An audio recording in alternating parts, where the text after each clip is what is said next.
iRacing is a sim racing game that combines a true-to-life racing experience with an online community of virtual racing enthusiasts all around the globe. iRacing offers a multitude of officially licensed cars and tracks, laser scanned with millimeter accuracy. The car models and mechanical systems are based on real-world physics, engineered in cooperation with manufacturers and racing teams. Our skill license system ranges from rookie to pro, ensuring members are always pitted against those with similar skill sets. Members are able to sign up for a weekly racing series, compete in time trials, host a private race with friends, and participate in racing leagues created and run by the community. With over 200,000 members, iRacing works in partnership with renowned motorsports organizations like NASCAR to deliver virtual races based on the real-life NASCAR Cup Series, as well as many other series on the NASCAR ladder. iRacing also features team racing, providing a variety of options for members to create and manage their own teams, race with friends or real-world teammates in full-length endurance events like the 24 Hours of Daytona, Spa 24, or the Bathurst 12-Hour. Participate in solo races, championship seasons, and hosted in league events with AI racing. With a rapidly expanding catalog of 70-plus cars and 85-plus tracks from real-world racing series, test your abilities with challenging computer-based competition. Additional partners include IMSA, the World of Outlaws, and Supercars, allowing members to participate in their very own Bathurst 1000, Chili Bowl, Sebring 12-Hour, and many more iconic events. This is iRacing, delivering the most authentic racing experience short of getting into a real race car. Sign up today at iRacing.com.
A sign outside Road America's Turn 5 proudly declares this facility as America's National Park of Speed. And it's hard to put forward a counter-argument. With a layout largely unchanged since its mid-1950s inauguration, this 4-mile circuit has played host to some of the country's most prominent road racing championships. But tonight it is the time for the UKSR Multi-Class Championship to head into town for round 6 of the season. Hello and welcome along. I am Tim Cox, going to be with you every step of the way across the next, couple of hours. Not far away. Coming up for you is qualifying. It's coming up in around about 5 minutes time here on the channel. First off, we'll have GTPs heading to the track. Then it'll be the turn of LMP2 before finally the GT3s are out trying to set their best possible times. But let's have a little look at where we're at in the season right now. It's been an absolute iconic one, hasn't it? And if you've been with me for every step of the way, well, you've been showered with an absolute amazing spectacle, haven't we? If you haven't been with us, well, where have you been? Welcome along. Let's have a look across now to how we're going to proceed things. Of course, as I mentioned, round 6 of the championship. Only got Barcelona. That's coming up in a week's time. For 2 weeks' time, we head to Le Mans. One of 2 90-minute races. Of course, Daytona feels like an absolute eternity ago. I mean, let's face it, it was practically a month ago now, all the way back at the start of July. And, of course, then we're going to head things at Le Mans. And, well, that's a great way to round the season, isn't it? Absolute great way. And talking of which, let's have a look at the championship standings. Patrick Thompson leads the way. That gap started to shrink a little bit, but as he proved last time out at Fuji, you can go the whole race without stopping in these GPP. Certainly in that Acura. And that is what he managed to do. Run out an absolute commanding win. Austin Campbell up into 2nd place. Josh Wilson drops down to 3rd. Dan Sedgley keeping the fight alive for Olympus in 4th place before we've got Cullen. Sam Sherwood, that's a driver, and that Cadillac for ProTech that's just grown into this championship. And I'll tell you what, it's been great to see him. Thomas Cope, who haven't had so many rounds, is down to 7th, with Anthony, McGregor and Labette running out that top 10. Let's head down into LMP2 now, and first off it's the pros, and well, Emil Koopmans, what can we say? He's won every round bar the opener, which is of course won by our very own Paul Busby down the bottom. And great to see Paul back in action in the Apex Racing League Endurance Series on Friday night. Great to see you and great to have you back in the sim, my friend. Richard Simner up into 2nd place, Bamber down to 3rd for effect. Hugedorn in 4th. John Williams, a latecomer to the party, but he's in 5th. I mean, realistically, it's going to be quite hard for him to challenge for top honours. Adam Ty in 6th. Of course, we mentioned about Paul just there. Down into Pro-Am now, sticking with the LMP2 flavour, and it's Lathan Willoughby, who's just been oh so dominant for effect, hasn't he? There have been calls for him to move up to Pro, although I'm sure he's certainly more than happy to stay down in Pro-Am. Absolutely dominant. But James Acklam, talking about drivers growing into this series, he is another one who's just really sort of come alive as the season's gone on and really grown into this, the privateer. And well, he stuck it on the front row in qualifying last time out at Fuji. I think that tells you everything you need to know about this guy. Jack Barker, another privateer in the top 3 for Jason Foreman just behind him. Connor Craven, another latecomer. He's making real good inroads to the Olympus Esports in LMP2, up into 5th. Then we've got the trio of DCWs in the form of Pollock, Collicott and Marone for Pay, and Sabas rounding out proceedings there. Let's head down into GT3, and first off, it's GT3 Pro at Tiki Sim Sport. Well, where Effect have been dominant, haven't they? In the prototypes, it's been all about Tiki in the GT3s, and well, it's no surprise really that Ryan Davis is leading the way for them at the top of Pro. Kevin Daniels in 2nd, a great finish he was involved in last time out at Fuji. Devin Allul into 3rd. Martin Tilling just hanging around there in that 4th position. He's still winning the shout though, still possibly catching in when we start to get breaks. Casper Tunstead for Peak down into 5th. McCurrick, Jones, Jacko Taylor and Brockner and Weston going to round out that top 10 there. Let's head down into GT3 Pro-Am now, and Ruben Bearings for DCW has led the way since the start, but it's 2nd place where we've had a change around. Mr. 2nd place effectively, Sean Cranley Swash for Anstey Sports in that Mustang has dropped from 2nd to 3rd now. Obviously these drop weeks playing a little part of it, hence why you're not seeing massive jumps in championship standings points from last week to this week for those eagle-eyed viewers who are keeping half an eye on that one. It did catch me out a little bit when I was going through it. I thought maybe something was wrong, but of course it's those drop weeks really playing into effect now as we're at the real business end of the season.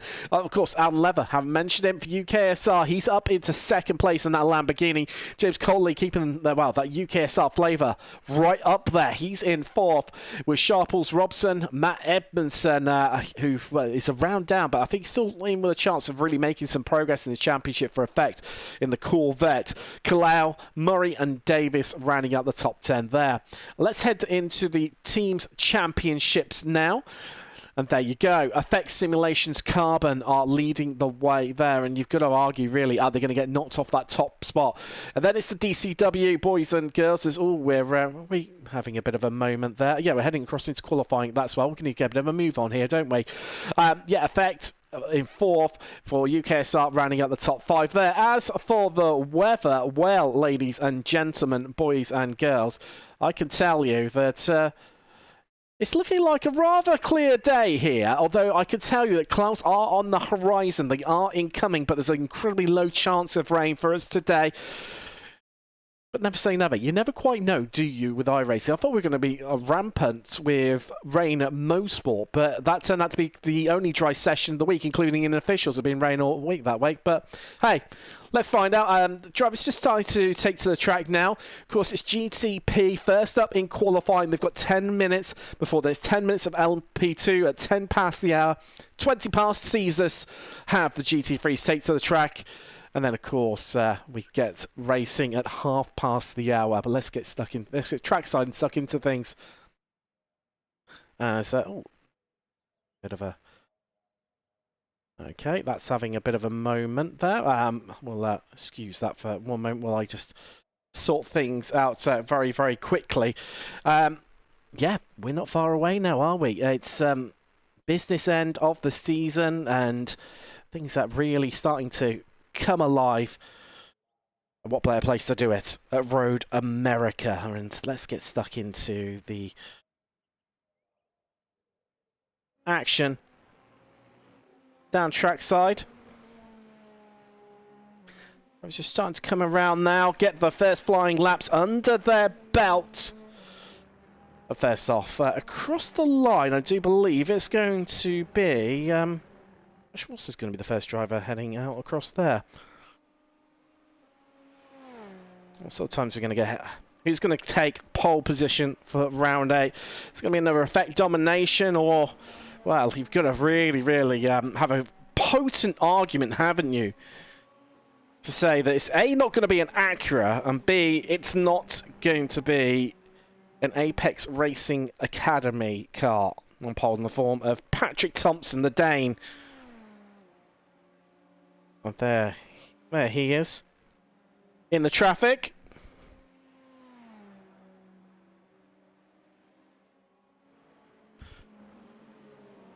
And as always, love to hear from you in the chat. Your thoughts, your opinions, right or wrong. Mark Kent on YouTube. Welcome along, first time viewer. Great to have you on board, my friend. Arrow Laddie, can't wait to be slow again. Get me out of this LMP2 and back into a GT3. I'll tell you what, let's repost it, especially for you if you're watching along over on Twitch, where the chat doesn't quite stick. We've got the live timing for you. Stay up to date with all of everyone's sectors, how they're doing in qualifying. Who's going fastest? Who's on a great lap? Of course, I'll try and keep you up to date along the way there. But it's really, you've got to look to this guy, Patrick Thompson, to take that first top time in in GTP. Nearly called LMP1 then. We're a little bit past these times, aren't we? Let's face it, viewers. And backs right out of it there. Clearly not feeling comfortable with the car. But it's going to be Wilson across the line first of all. And there you go. That's your benchmark time, a 146.95. Thomas Cope second across the line. So naturally, of course, he goes second. John Edes, another one in the Cadillac for Tiki Simsport Toa. Copa, sorry.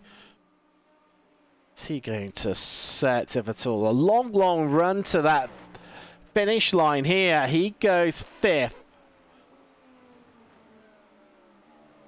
in the Cadillac. One of two Cadillacs tonight. Of course, we've got the, I've always, effervescent Protec. Oh, it just heads off the track there. Going back into the pits. It's Sam Sherwood. We had Ben Cullen across the line there. Just having a little look through. Who's on improving laps? Who's going again? Well, this guy is... Well, no, he was. And then just gets it a bit wrong there out of 5. Does Dan Sedgley.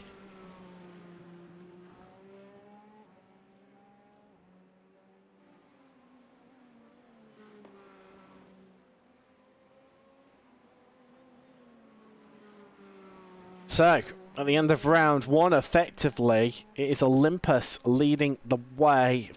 Sedgley at the top, and well, he had a strong qualifying. Let's remember 1 week ago at Fuji. Sip of the water. Get ready for round two of qualifying, and well, Olympus back to the front. It's currently Olympus effect, effect. And it's an all-accurate top 5 as well. Thompson surely going to be a bit disappointed with that, but did have issues, backed out of this lap for going again. Doing greens all round from him as he winds this up onto another lap. And it's a strong first sector from him. He hasn't gone fastest in every sector, although sector 5 goes purple there. Surely got a new pole position time incoming here. It's going to be right high up the field from the Dane. What's it going to be as he cuts the timing beam? There you go, up into second, getting right amongst the effect boys. Well, effectively, ahead of both of them, both ahead of Campbell and Wilson, who are demoted down to the second row. One driver in the Porsche is Ryan Moles, one of 2 Porsches running tonight in GTP. Cy Anthony for UKSR being the other one. The Welshman currently lying 6th at the moment. Cadillac struggling. They're the bottom 2 at the moment. Eddowes and Sherwood, respectively.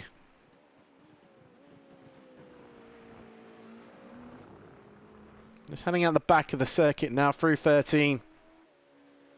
Sorry, 12 Canada corner into 13, 14. Comes at you thick and fast. An improving lap here. Personal best all round. They bails at the end. Pulls in, decides it's not for him.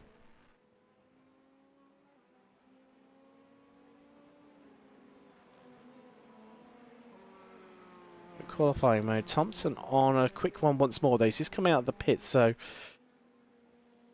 No, he's not. He's not on his outlap. Apologies.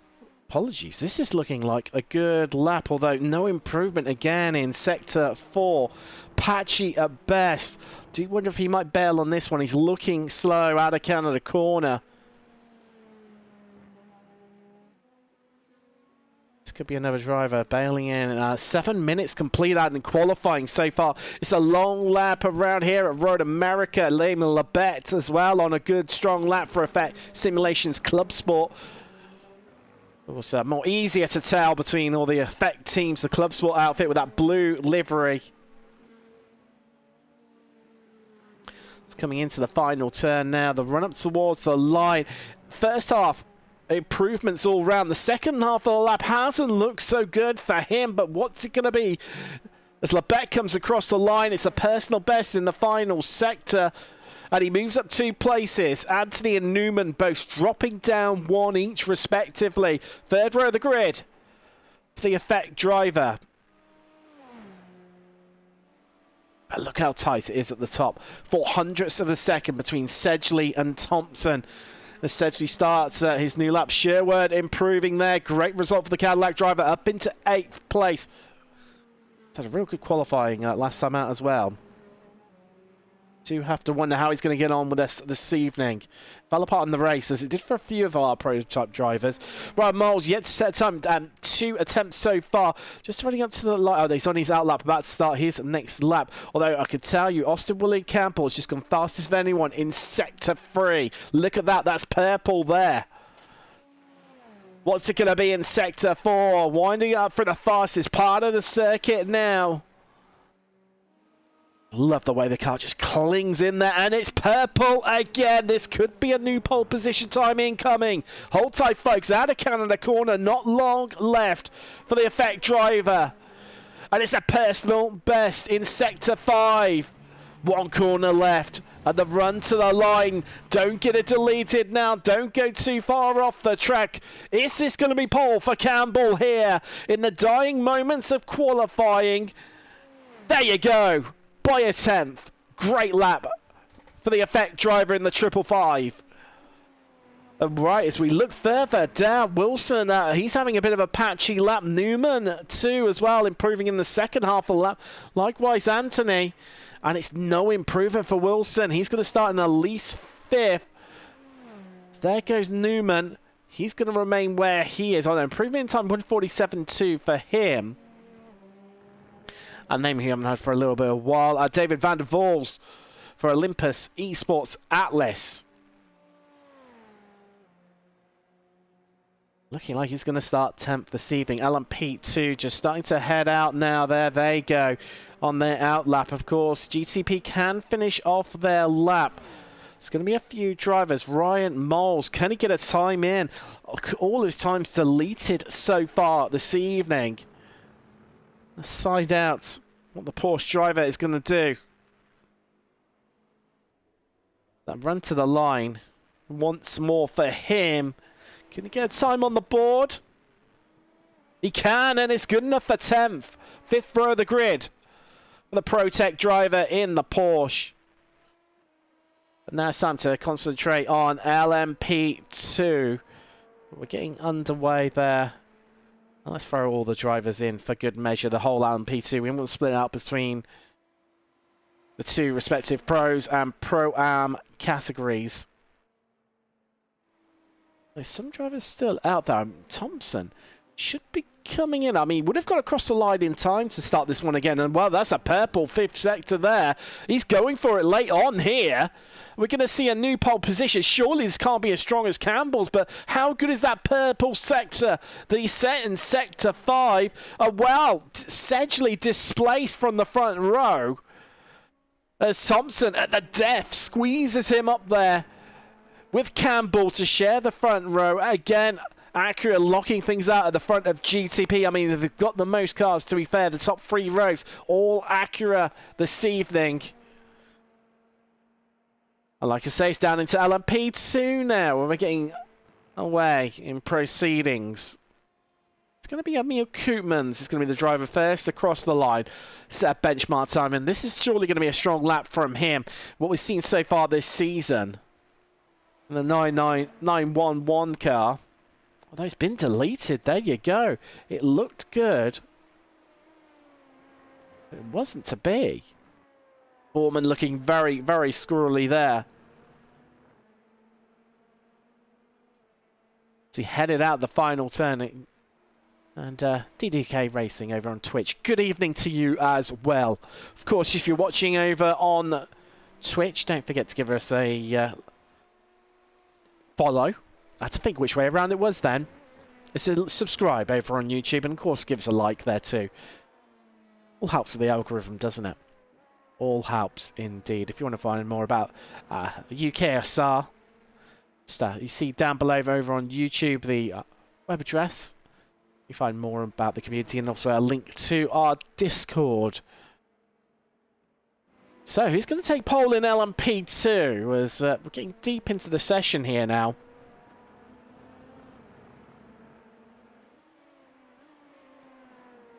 And we've got some absolute barnstorming camera angles. I've been having a little bit of working some of my magic this evening. I can tell you. And we've got some absolute crackers. This is one driver you've definitely, surely got to be worth a good look at. Pro-Am driver, but has been fighting with the pros all season long. Nathan Willoughby of Effects Simulations Carbon in the 88. Definitely one to keep half an eye on, viewers, if you're newer with us or haven't been with us for the entire season. There you go, John Williams, the privateer, gets the benchmark time of 151.7. Just shows the difference, doesn't it? Only 5.5 seconds separating. Well, I said about Koopmans, there you go. He's got the second, well, the new pole position time, second driver across the line. Connor Craven for Olympus, third, and, well, top of the Pro-Ams at the moment. It's because we yet to have any of the Pro-Ams. Set times, Bamba moves up as well. Alistair Pollock just coming across. Bit of DCW slipstreaming happening there, working together. Well, I think that was Barone. Oh, Willoughby, Nathan Willoughby goes top, the Pro-Am, top of LMP2. Beating all the pros at the moment. Well, Hugendorn across the line. What's it going to be from him? And it's only good enough for second. 0.04 of a second, the margin between our top two in LMP2 right now. But it's close up and down. I mean, look, if you look from Koopmans, what? 2 tenths separates himself in third and Foreman in sixth. 800th of a second, 500th of a second, 900ths of a second, the gap between those times. But it just shows Willoughby and Hugendorn, what sort of laps they have set. Because they are 3 tenths separates Hugendorn and Koopmans. 3.5 tenths for Willoughby from Koopmans. Strong stuff. Willoughby dipping back into the pit. That's looking through. Jason Foreman, driver to keep half an eye on. He's gone green so far in the lap. Out through the carousel, through the back of the circuit, down towards Calendar Corner now. For him. Although Sector 4, no improvement. 151.89 the privateers, best time so far. Can't believe it, we're already a whopping. Well, Bales on that lap didn't feel comfortable with it. Well, he picked up an off track late on. Yet to set times, Ethan Marone, one of them. Times deleted all so far. And also, this guy, James Acklam, as well. No time on the board for, well, I say that, no time on the board. He goes third. A look at that, 2 Pro-Ams in our top 3 at the moment. So it's just Marone to set a time. DCW really struggling in LMP2 qualifying at the moment. Occupying the bottom 3 spots, Collicott, Pollock and Marone.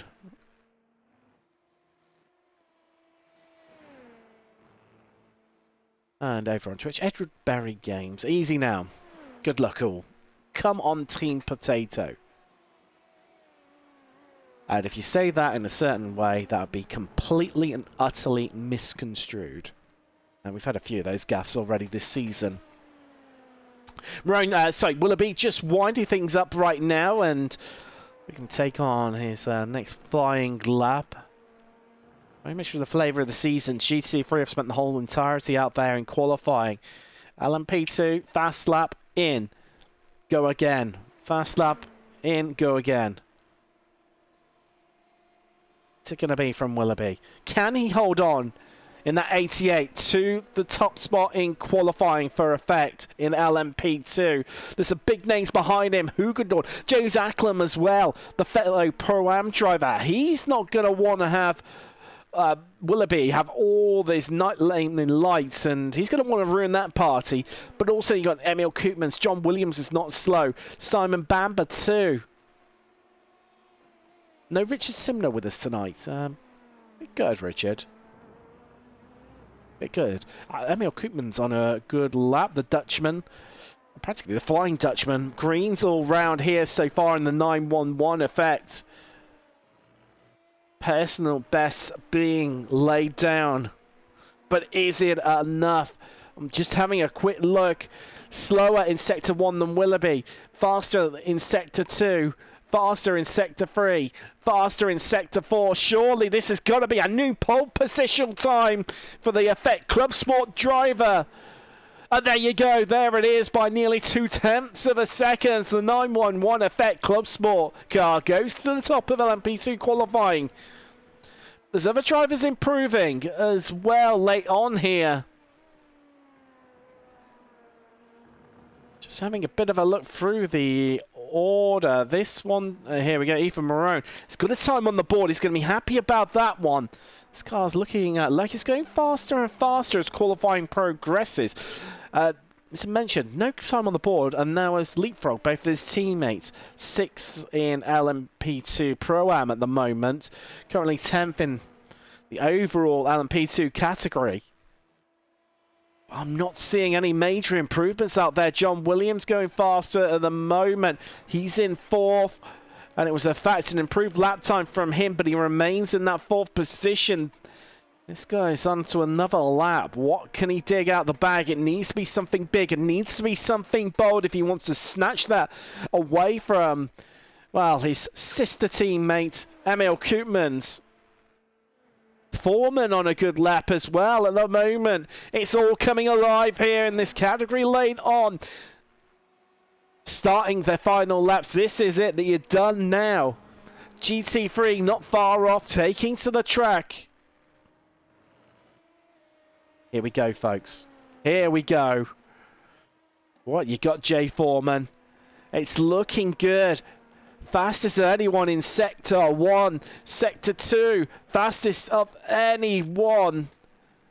Can he really disrupt that effect party at the sharp end of LMP2? And he does. He goes second. A great lap from the privateer to get right in amongst things as GT3 head out. Acklam's on a good lap as well. Don't discredit him. Lost a little bit of time. Only hundredths of a second in the first sector. What's he got as he runs up to the line? Is this going to be another privateer getting in amongst the big boys here? And there you go. He joins Foreman, but he's on the third row of the grid.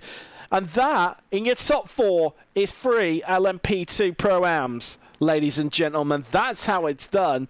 Williams, I don't think this is going to be any much improvement. Surely not enough to moving him up. He is only off some 400ths of a second behind Hugendorn. And well, there you go. It's no improvement from him. Connor Craven as well. Oh, this could be another driver to get in amongst things here. Although I'll say that not the best sectors 1 or 2, although they were personal best for him. GT3 out on the track. Collicott, he's just heading up towards the line at the moment as he improves his time, but he remains there down in 11th. And while Craven bails on his lap, and that's the time of GT3. Wow. Normally, qualifying can be a damp squib. Sometimes it's undramatic and, you know, you're just filling really to get time passed and ready to go racing. Not tonight. Not tonight here at Road America.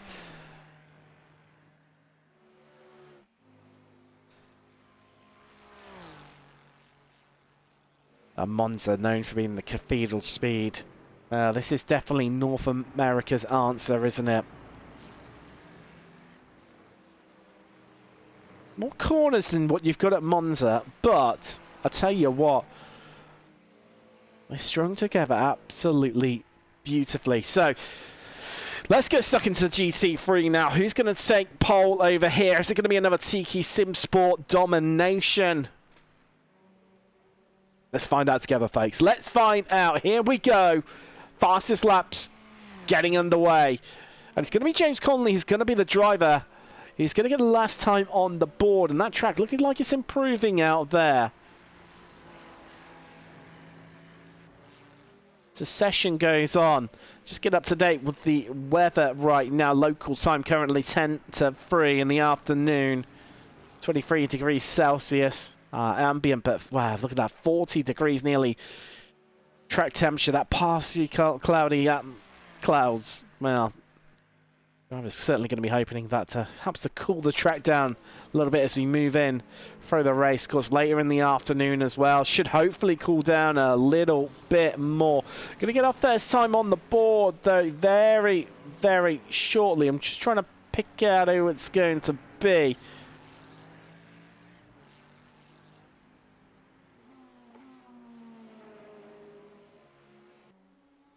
There you go. John Davis will be the driver. Oh no, he's gone out very, very late. In fact,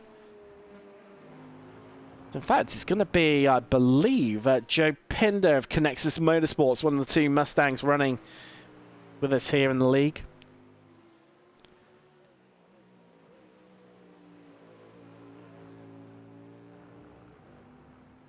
Who's love that sound? So Nathan Allure, the top at the moment, the privateer in the Mercedes.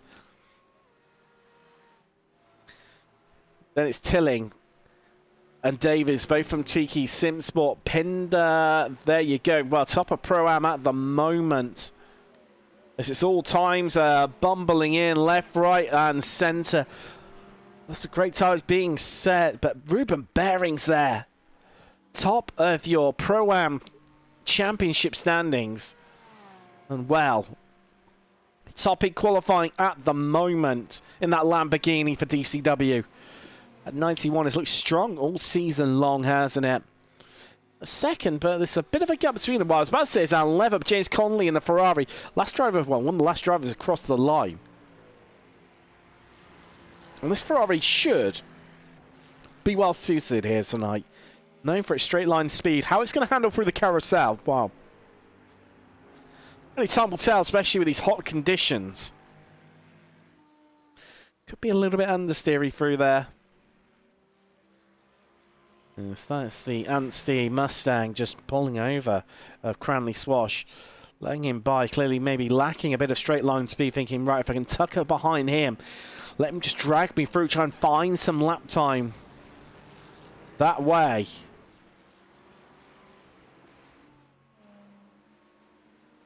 It's going to be Mercedes that's going to come across the line for round 2 first of all. Although no improvements from him. However, that Tiki Sim Sport Corvette right behind Martin Tilling, that is going faster.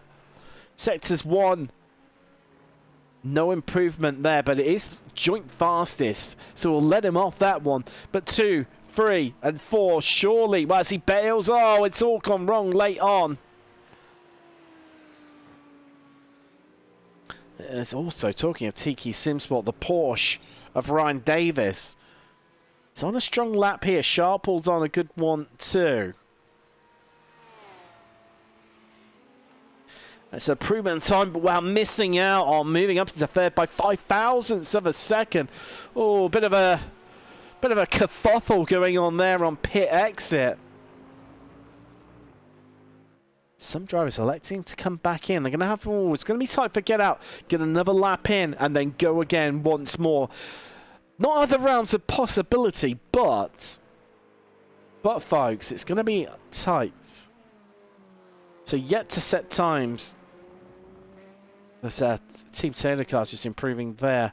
And also Kevin Daniels as well of DDK. Going 4th in category and 6th in GT3.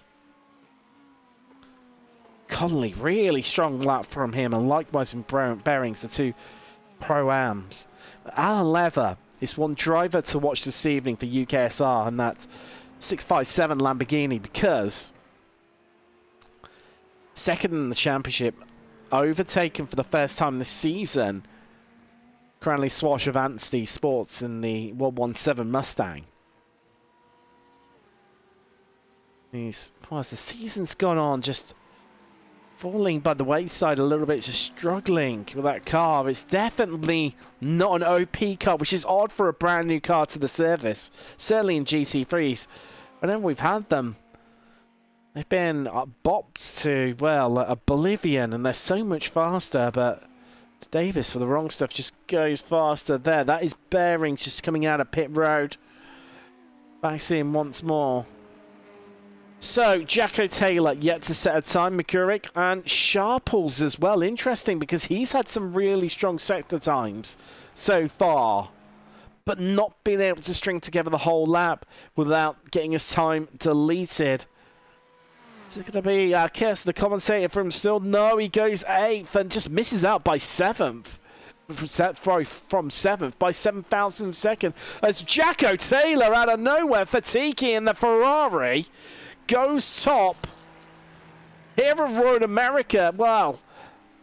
What a lap from Jacko in the 115. Did not expect that.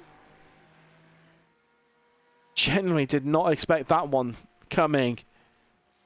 I knew it was probably going to be one of the Tiki drivers. I was expecting maybe Martin Tilling or Ryan Davis to take those honours, but it's all about Taylor right now. So that just leaves McGurk, who's only attempted the one lap and then headed back in. So John Davis, where is he? He is going fast right now for the wrong stuff. One of a trio of Corvettes at the moment, right by one another. Anstis 10th, Davis 11th, Windsor 12th. The wrong stuff driver, the meat and a potato sandwich.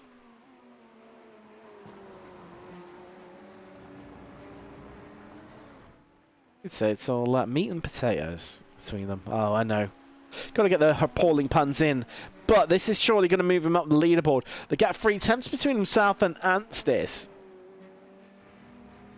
The gap up to Tilling, his top Corvette at the moment, 1.8 seconds. Some bigger time disparities in the moment in GT3. What's it going to be? Surely this has got to improve him. Well, it does time-wise, and he misses out from Anstis. His checkered flag is out in qualifying. There he is, Barney. He's waving the flag.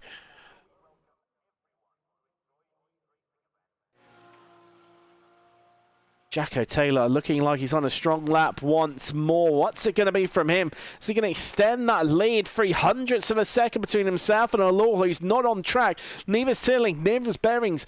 Davies may be the only one who could displace him from the top. Does he go faster? Yes, he does. And extends that lead out to 0.3 of a second. The Tiki Synsport Copa in the Ferrari. Lever on a good lap as well. There he is on his run to the line. Can he move up at all? Well, no, but it's an improvement in time. That's a crucial thing. Dave Robson moves up into 12th. Where is Davis? What is he doing? It's no improvement. Devin Daniels going, well, I'm not sure if it's overall going to be faster from him. Yes, it is. Wow, what a final sector from Daniels. And the DDK by Eagle Sport Academy 26 Porsche goes up onto the second row in GT3. Wow. What a qualifying. What a qualifying. So many twists and turns. So much drama. Late on. And now we just get to sit out and chill. We get to enjoy and just wait now. Approximately 6 seconds left just to allow the clock to run out, and we'll be heading across into into the race. 60 minutes of action coming up for you this evening. Of course, 1 week's time we head to Barcelona, back to Europe to round out the season. For in 2 weeks' time, we've got the 90-minute race from Le Mans to close the season out. My favourite track, my favourite combination of cars. I can't wait. I'm absolutely buzzing. I don't know about you. Let us know in chat. Who are you supporting this evening? I'm not seeing, because it normally comes along. We're still allowed you know. We're still going in qualifying. I thought we were going to transition over there. I thought I caught them corner my eye flickering across, but we haven't. DCW fans, normally you're rampant in chat, but nobody this evening. Nobody. There we go.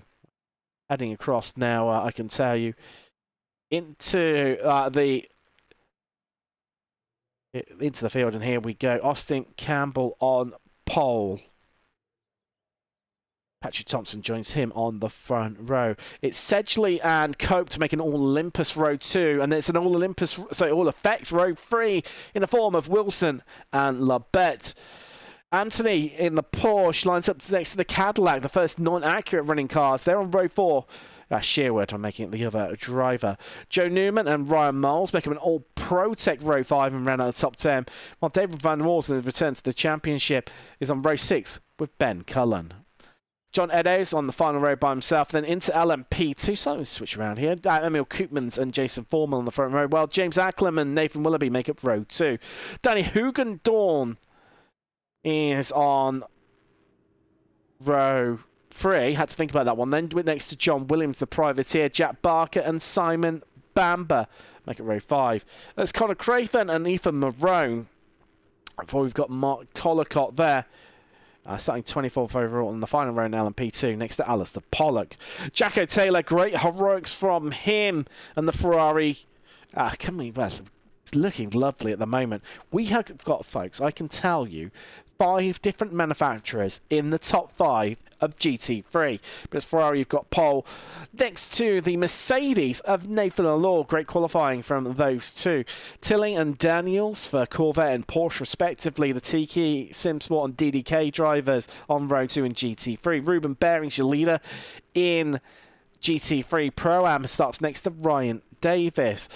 James Conley and Alan Leather make up row 4, while row 5 is Darren Sharples and Nathan Anstis. Row 6 in GT3 is John Davis and Dave Robson, while row 7 is Rob Windsor. And, well, disappointed by that one, Sean Cranley Swash for Anstie in the Mustang. Pender and McGurrick going to complete your field. 41 cars this evening, ladies and gentlemen. 41 cars. It's just getting away now behind the Porsche 911 safety car. Oh, have we got... Oh, there's a bit of flash. There's something happened off the start. There's a bit of blinking going on. Have they already had a bit of an incident? Just my system. Let's have a little look here. Let's have a, and we'll see if we can get a bit of a better camera angle.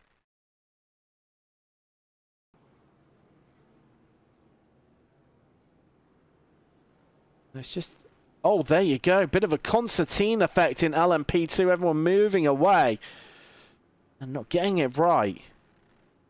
Last thing you want is damage before you start off this race. It'll be a long old hour for you otherwise.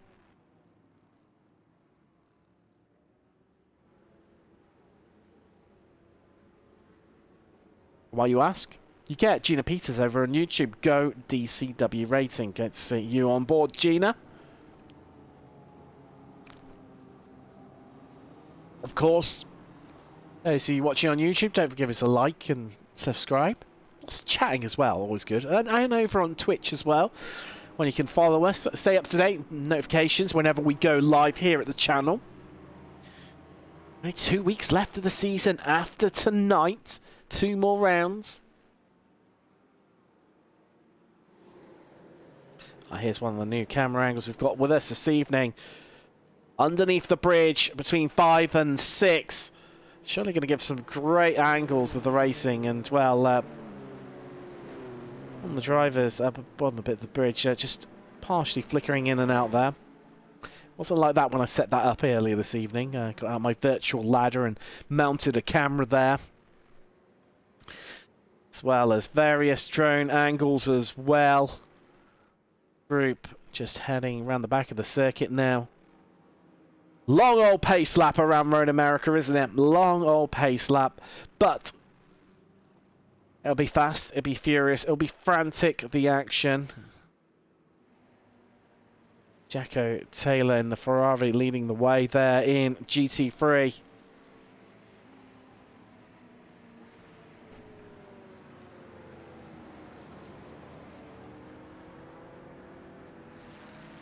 Will it be someone to break that Tiki Simsport stranglehold at the top of GT3?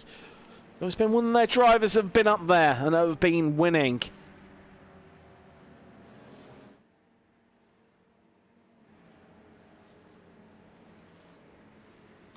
We're going to see someone different this evening. Likewise, it's been all about Patrick Thompson in GTP. You can see someone different this evening at the top there. We're not far away from finding out. Just GTP just heading down to the final turn right now. See, yearning and groaning a bit there. The strain, the anticipation of getting up and running. Porsche 911 safety car pulls in. And it's down to Campbell to control the pace. Barney's ready, it's a green flag, and let's get ready to go racing from Road America. Round 6 of the championship as we're green and we're away in GTP. Down to turn 1 we go, and it's getting a bit frantic down in the midfield in GTP right now early on. And Anthony just dropping a couple of places. Looking back up the... Well, they haven't even crested the hill yet. There they come in LMP2 right now. Much more orderly affair, but I say that. Look at that Olympus car going 3 wide in the middle there. That's Connor Craven. And, well, can he get the move done? Collicott. Well, something's happened to Hugendorn. He's into the pits. It's all gone wrong for the effect driver. And Wilson off too. Over down in... GT3 now again, it's in the midfield, it's getting angry, it's getting fighty, and Bearings just viewing the angles there as Daniels been able to get his way past Davis, but well, it's all been happening out on track in these early stages. I tell you, Campbell leads the way, and he's already pulled a second over Thompson. Let's try and bring you up to date with what's happened to some of our drivers. Wilson, Lever, Hugendorn. There's Hugendorn out. Well, something's happened to him.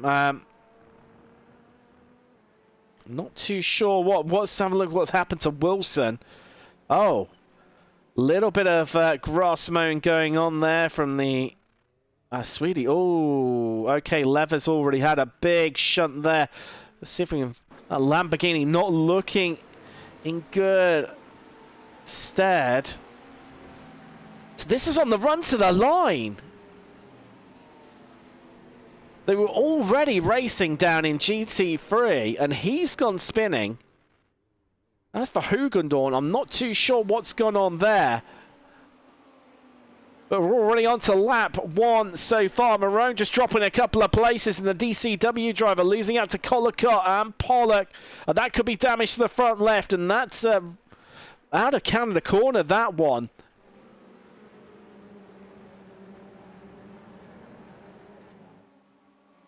Will it calm down? Of course it won't. You know it won't. As we head down towards turn 5. Looking down from the drone here. And let's get some of these standings up, because I have messed that one up slightly.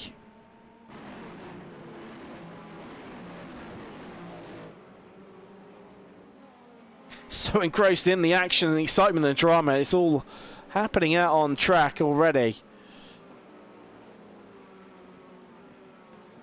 It's down in GT3. It's getting close once more. The Mercedes just dropping a place of a law. Taylor still leads this one, though. Bearings leading GT3 Pro-Am at the moment.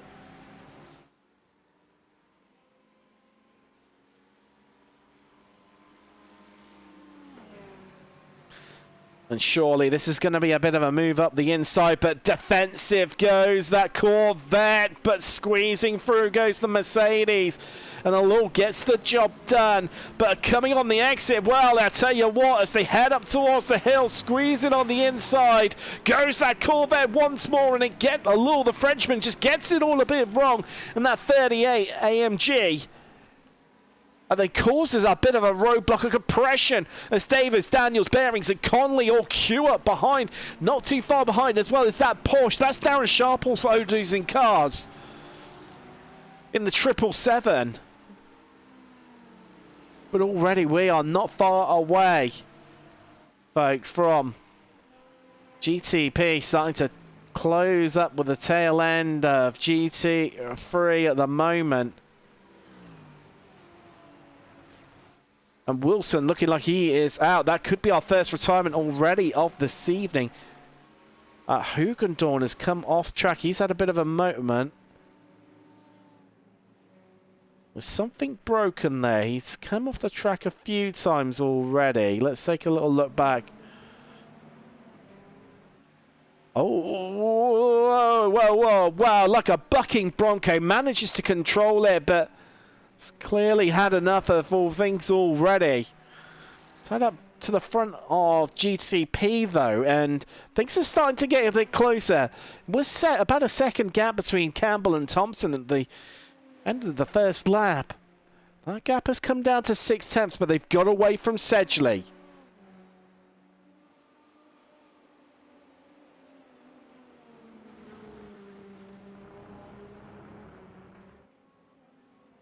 Taking out a Canada corner. Through into 13 and 14. Way to go, and well, Thompson's starting to close up. Just nibble at that lead at the moment.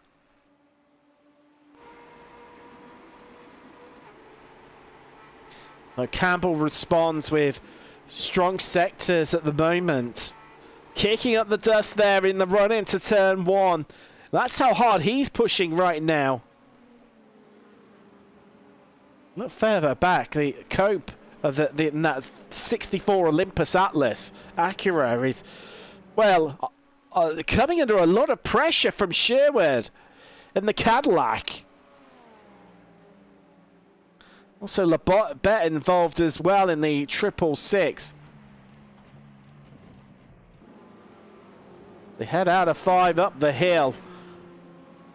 Pretty close right now in GTP between quite a few of our drivers. Remaining quite steady too. Just trying to have a little look for some more stories down through for the pack. And this is one that's starting to evolve. Daniels running 5th in GT3 at the moment. And bottom other than McGurrick of the pro drivers. Let's have Davis just in that Porsche 911 just in front of him. Bearings behind, then it's Conley. Well, your leader in GT3 Pro-Am, and then, of course, the driver running 4th at the moment for UKSR in the championship. Lever, of course, looking well out. Could well lose at 2nd place and switch back around with Cranley Swash, although he is only running 8th in class at the moment in the Anstey Sports Mustang.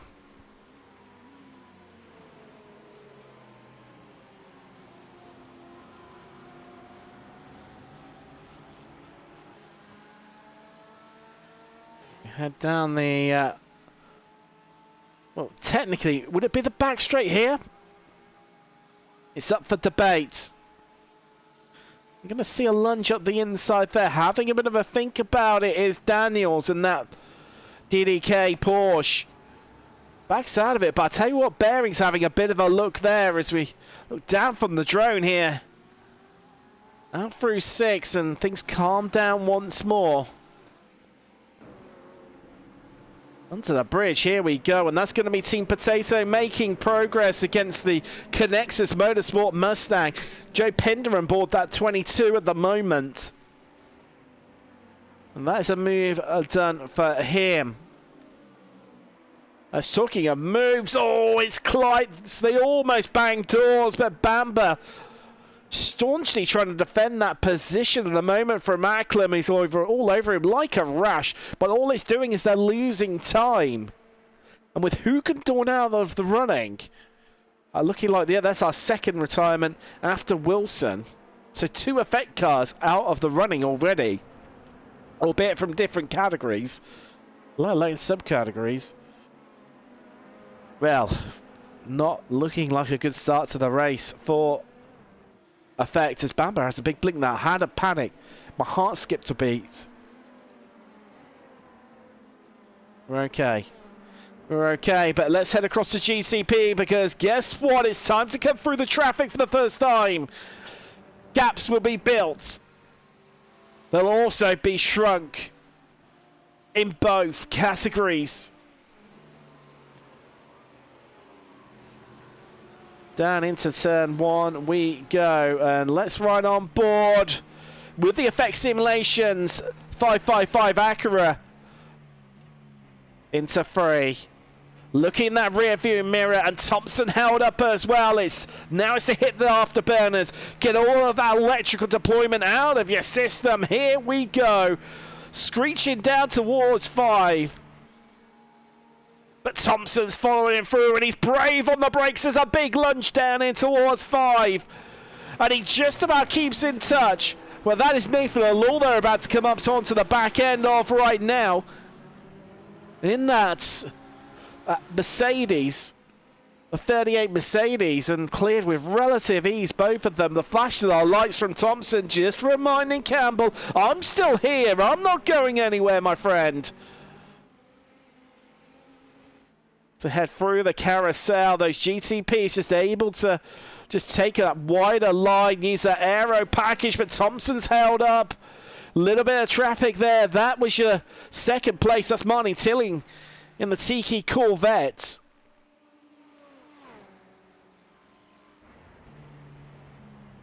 There's a big Lowsome coast into Canada corner there from Thompson. But he's close at the gap. It's down to a 1/4 of a second right now between himself and Campbell. What will he choose to do? How will he play this one? All over each other. And Thompson Locked in, locked on as they crest the hill and head out onto lap 7. What's Thompson going to do? He moves to driver's right. He's going to be on the inside line into turn 1. Surely this is going to be the change for the lead. But then, no! Look at that. The way Campbell fights back. It's a battle for the ages. And we're only on lap 7. They touch wheels. Campbell has to yield. Thompson's through. But Campbell's got this back straight. He can fight back. He can get in the slipstream. What's Thompson going to do? Is he going to weave around? Well, he positions the car in the middle of the track. He moves back across onto the racing line. Down towards 5. He makes Campbell think about it, and well, he holds on to this one as we look under the bridge, and you can see how much Campbell's really pushing at the moment, fighting for every little millimeter of grip here. Oh, it's absolute classic racing as down through the... Oh, there's been a big incident. Sherwood involved, and I think it's at Labette too. Oh, it hasn't taken up. Ruben Bearings has had a crash as well by the looks of things. Sam Sherwood's dropped to the pits. That's another GTP gone here early on. As meanwhile, Pollock has an incident in LMP2. Let's take a little look what's happened to him. And oh, 2. Wow. On the binders. And, well, off that car goes. So Sherwood, oh, Labette just unsighted. And it was squeezed. That would have been with Sedgley, I think. Sherwood was battling away with. As Pinder runs wide as well, keeping hold of things too. Let's head down into LMP2, and well, it's back to effect, but it's a Jason Foreman, still the Pro-Am driver, still holding on to second in LMP2 overall. Of course, leading Pro-Am at the moment. Does have a little bit of a train falling in front of, well, behind him. Koopmans as Labette's into the pits, unsurprisingly.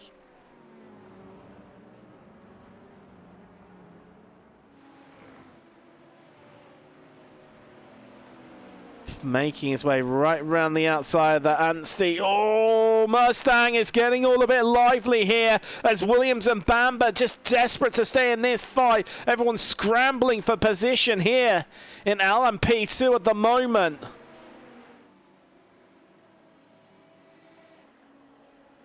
So we look down from the drone at there is Williams. You can see Bamber just behind, starting to look a bit. It was Williams and Willoughby and Acklam go to battle. Willoughby just losing a bit of ground early on here.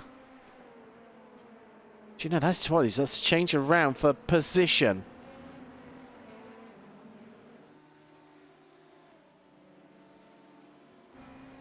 I think, get the feeling, by the end of the night, I'm going to lose my voice here. As we ride on board with Willoughby for Effect Simulations Carbon, leader in the LMP2 Pro-Am category, and oh, squeezed by the Mustang, the Anstey Mustang, the 117 machine. Traffic really taking its toll here in this battle in LMP2 at the moment, although Foreman has not got away crucially. You see him in front of shot, but there we go. Bearings just covering it off, saying to Williams, no, you're not coming on past.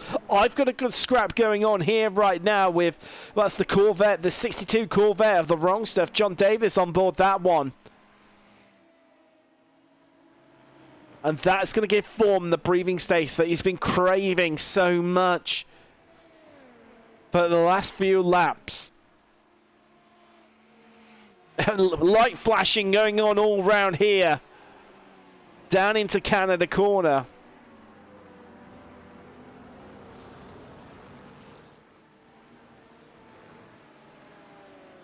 Oh, Acklam's around, and I think that might have been contact there with Tilling. I think that might have been contact with Tilling, and well, he's off the track. As Bearings off too, he's been caught up in it. So a much bigger incident there than what was I first envisaged.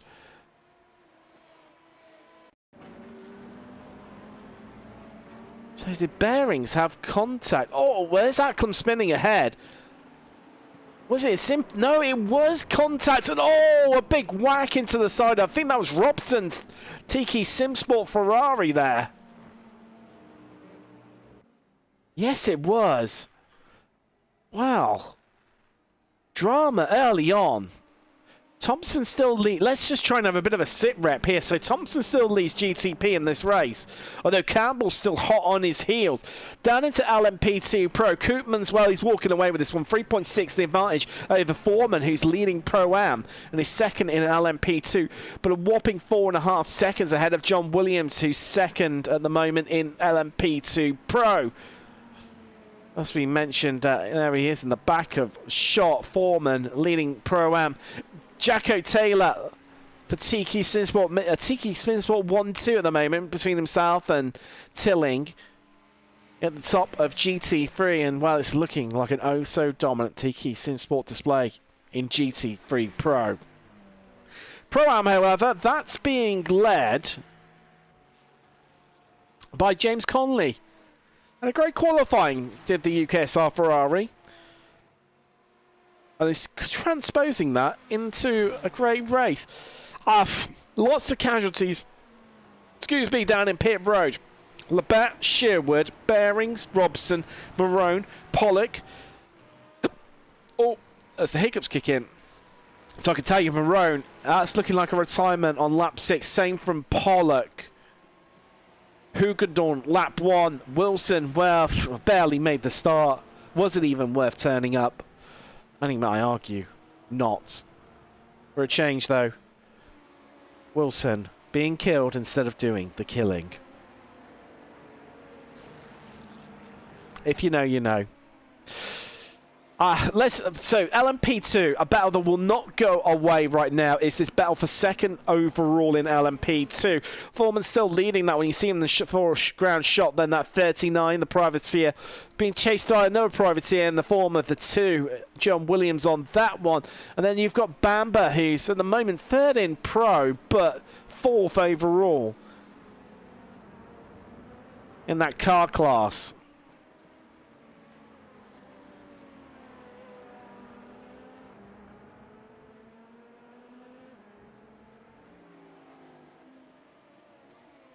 Right.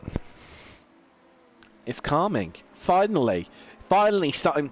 My relative is not completely and utterly full with just red markers. As my good friend Sam Fitzpatrick would say, I'm looking at nearly a bowl of rice right now. Denoting that all the gaps between each of the cars are white. Olympus getting involved here. This is the 1-2-3 of Craven, all squeezed by a lull in that Mercedes AMG GT3. That currently running third at the moment. And that's Chap Barker just in the 1-6-3 in foreground of shot there that Craven is trying to hunt down, but he won't do it like that, going very wide out of Canada corner. Trying to create a new rallycross track here, but look at this. Barker going to be held up in a bit of traffic. Craven, if he can get this right, yes he does. He's going to swoop on by here. He's got a much better exit coming off of the corner. But he can't quite seem to make it count, or can he? Is he going to pull out of traffic on the run down to 1, or will he save it for 5? Well, it's looking like the latter at the moment. You can see how hard he's pushing, the same way we saw Campbell of effect in the early stages against Thompson, just kicking up that dust on the inside of 1. Misses the apex there. That's going to compromise his speed a little bit, but he'll be aided by the slipstream from Barker as Campbell into the pits early on. From second place, Austin William Campbell comes in, and this is some sort of giga strat going on here. Time will tell on that one. Missed that on the win last time due to Thompson being able to stretch the entirety of the race with no fuel. Sorry, with no stop even. Not having to take fuel. Mouth working faster than brain there, not for the first time, well, certainly in my career and already this season.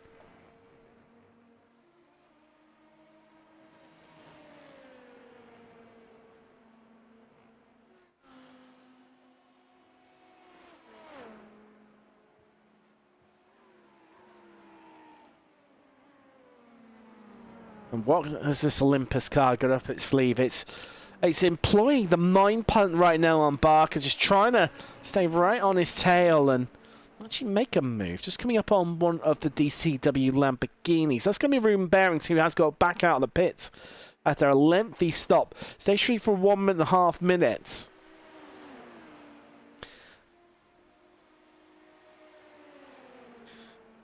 Well, definitely going to count towards one of his drop weeks. Had a shocker as well.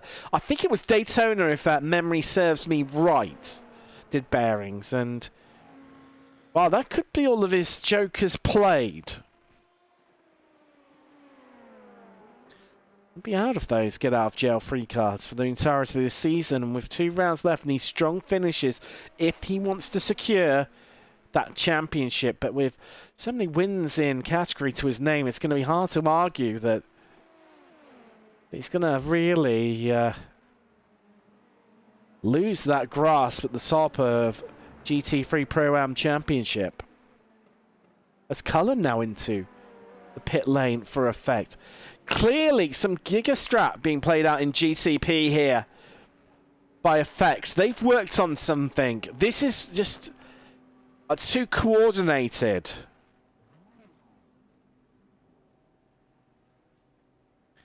As Campbell has come out.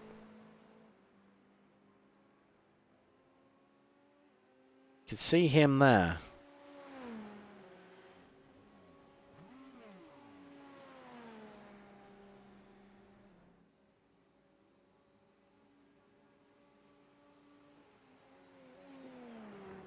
And well ahead, but they're still leading, and well, with a sizable margin now over Cope. It's Thompson of Apex Racing Academy.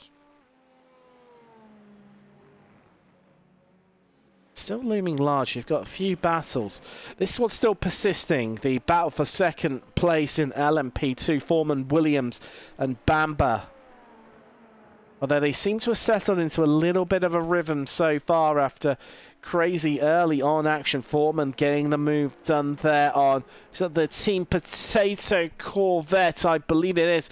That's Nathan Anstis in the 96 car. Foreman will just get away and give his breathing space that he will really, really want down towards 5 to help cement and hold on to that position for another lap in that 39.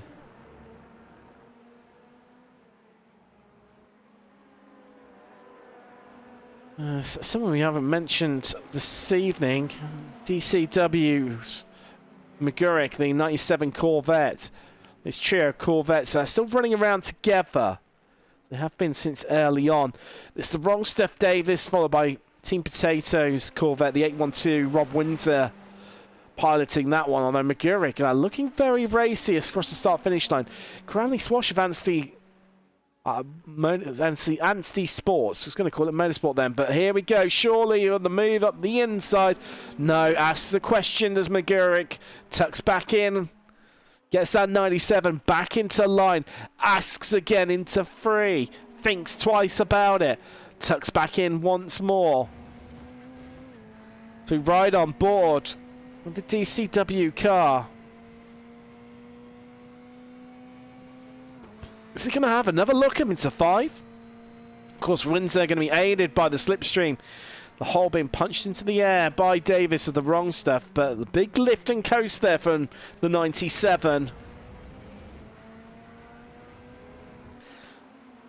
Fuel preservation and conservation clearly the key here right now in that car. But heading up into GTP, and a big moment there for John Eddowes in the Tiki Simsport Cadillac.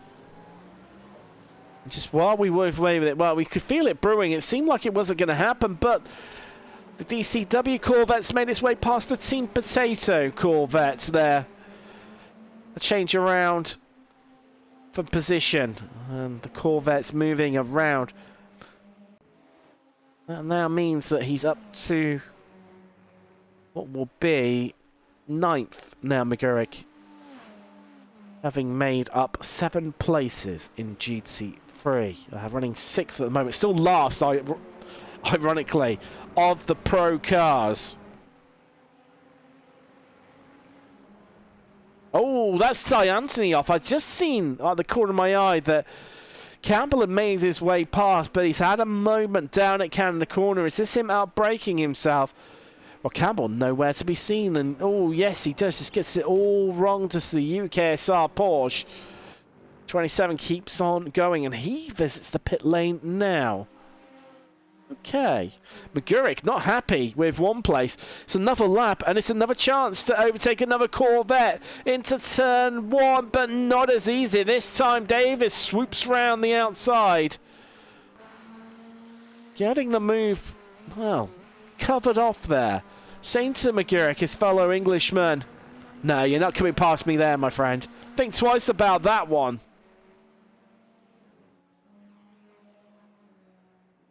But we'll have another opportunity to run to 5. The wrong surf, 62, goes defensive to the inside, moves back across the racing line. Surely this is going to be the move done here. Into 5 and up the hill. The DCW Corvette secures things, gets the job done. And that's McGurk. And that 97 up another place. But it's 2 Pro-Am cars that he's just cleared. Next car up the road is whopping 9.8 seconds in the form of Darren Sharples. That's a big old margin, the old dudes in cars Porsche at the moment, that is running second in Pro-Am. The next pro car for McGurk, incidentally, is going to be Kevin Daniels of DDK. That's a whopping 15 seconds, nearly 16 seconds in fact. Just a few hundred short on that one.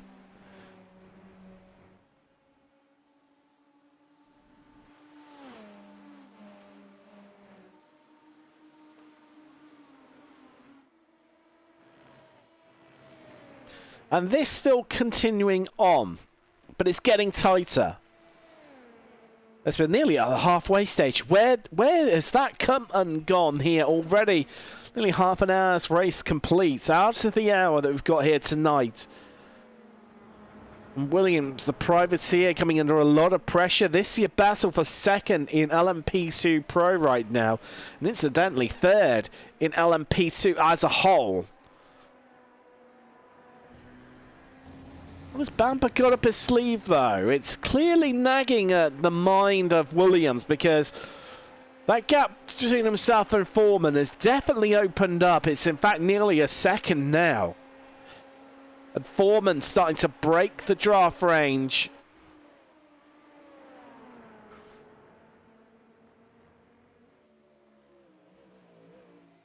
It's not done and dusted. Acklam into the pits. There he goes.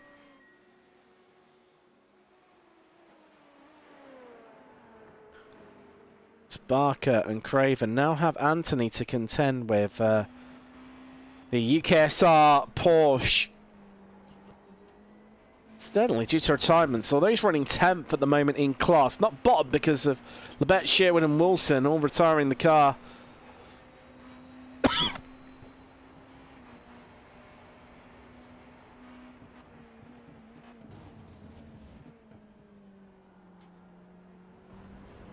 And not easily done there. Excuse me, attack of the sneezes and the coughs, and well, it's just over and done within time, because look at Barker now. He's really having to defend for his life. Craven sensing the opportunity, trying to squeeze that Olympus LMP2 by. But the 163 holds on again. Staunch defending from Barker. In that 163 LMP2, the privateer holds on, lives to fight another day. And talking of privateers, well, that gap, well, over a second now, and a bit of traffic as well, just impeding the progress here of Williams. But it's going to get it come to his aid there. As one of the Corvettes just separating them. That's the middle of that trio that we're watching earlier. The Wrong Stuff 62. John Davis in that car.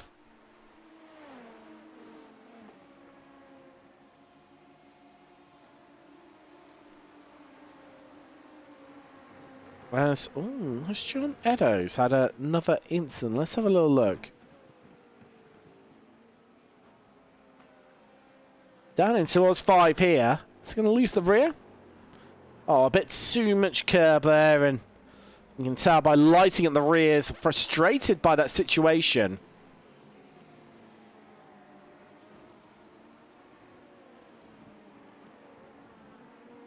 So Foreman has gone. He's checked out. And with half an hour left to go, I do have to wonder. I mean, never say never. The traffic plays a part. You can see from that track map in the top right corner of your screen just how spaced out everything is now. But you're going to encounter traffic more often than what you would do not. At least when it's over and done within a big clump, you're like, right, okay, I've got a few more laps of breathing space. Don't have to worry too much about that one now.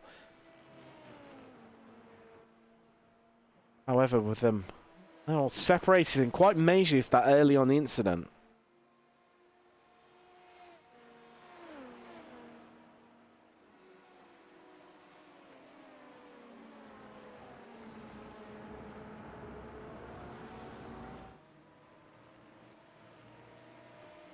Let's have a little look back through some of the incidents we've had already here so far with this today.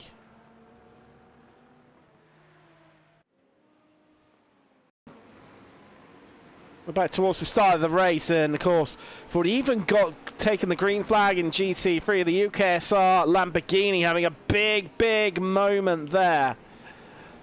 Off that went, careering into the barriers. Well, it started to be a long afternoon, and then it was, of course, Collicott's turn to have an incident all by himself in LMP2. Already broken up things quite a bit by this stage. Although, a bit further down, well, just missed this one out. Wilson stuck in a battle with a limp person, came off worse. And, well, clearly it must be damage to that car or a bit of the old rage quit one way or another. Because that was the end of his race very early on.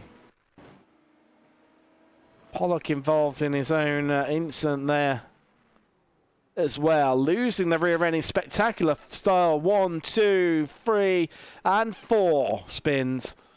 Not quite pulling the right way fully, but not quite getting going again.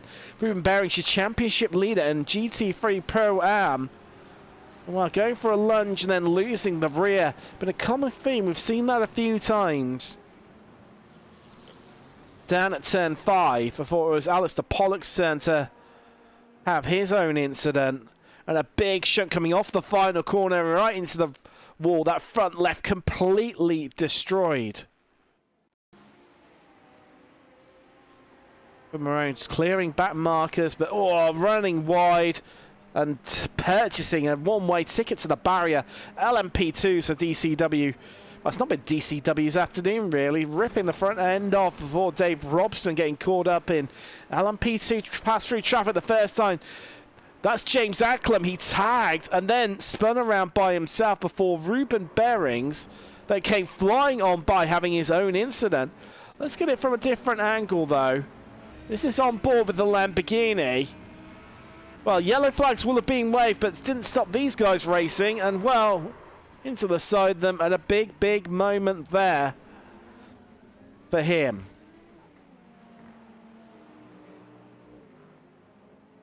And that, ladies and gentlemen, a bit of a recap of what's happened very far. But we've got leaders in LMP2. Emil Koopman's in.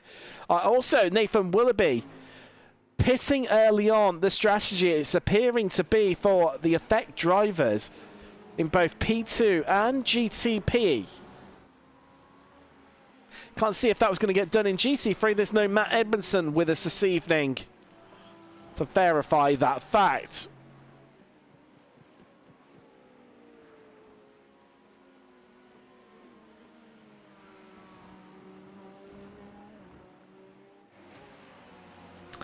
And down into GT3, where we've got a bit of a battle starting to emerge here. Your leader in Pro-Am is taking on the 4th place car in Pro. Conley in the UKSR 46 Ferrari. So they won the Tiki Simsport. Tiki Simsport making up 3 of the top 4 places in GT3. Again, a dominant display from that outfit. But it's Ryan Davis in the 85 that's just in front, just chasing them through the kink down towards Canada Corner. That's one of the Olympus cars behind. That's going to be Thomas Cope, yeah, in the 64 Olympus Esports Atlas car, and well, threading the needle there, slicing and dicing his way between these two are battling as Williams is in, so Foreman into the pits, apologies. Your leader in GT, so LMP2 Pro-Am, so many pros and Pro-Ams, it's enough to trip you up. It's not that hard really, is it? You think I'd have it right by this stage of the season. That's also, I'll tell you what, that's Jacko Taylor in from the lead Ferrari and car in GT3. A great display from him, dominated that category so far today. Temporarily elevates Davis of sister Tiki Sim Sport car and team into third at the moment, although he is yet to stop. Also got John Davis of the wrong stuff in the Corvette, the 62 Corvette. That's into the pit lane. Lots of changes at the moment, and GTP is playing a part once more. That it will be. Yeah, that is going to be Joe Newman and Dan Sedgley going on by that Protec Pinks livery. Acura splitting up this battle.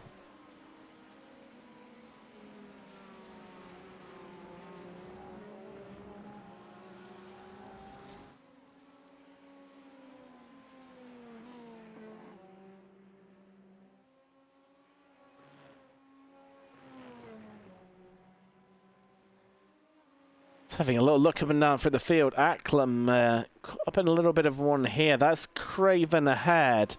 Or is he for much longer?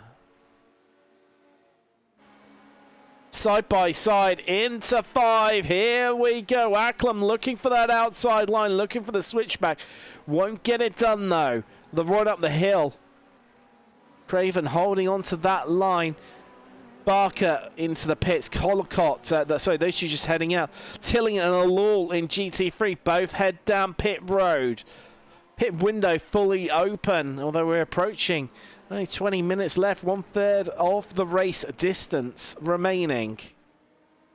Is he going to expect it? Top 4 in GTP are yet to pit.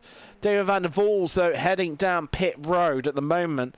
Also, well, made that top 5 now as Ryan Moles passes him. John Eddowes in the Tiki Sim Sport Cadillac.